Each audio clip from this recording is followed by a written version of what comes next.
এই মাত্র বিদ্যুৎ এসেছিল, মনে হলো ঈদ নেমে আসছিল। ফ্যানটা ঘুরে বলল, ভাই কেমন আছো? 2 মিনিটেই আবার বিদায় নিল হাসতে হাসতে। মোবাইলটা চার্জে দিলাম তড়িঘড়ি, মনে হলো জীবনটা আবার হলো জুড়ি। হঠাৎ করে আলো বলে, যাই তাহলে। আমরা বলি, এই তো আসলে, একটু বসো না হলে। মা বলে, চালাও তাড়াতাড়ি ফ্রিজটা। আমি বলি, সময় নাই, যাবে এইটা। বাবা বলে, টিভিটা চালা দেখি। এর মধ্যেই অন্ধকার, আমি আসি আবার দেখি।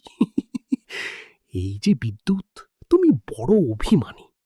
আসো আর যাও, করো শুধু টানাটানি। তবুও যখন আসো, মনে লাগে বেশ। তোমারে নিয়েই এখন হাসির শেষ নেই শেষ।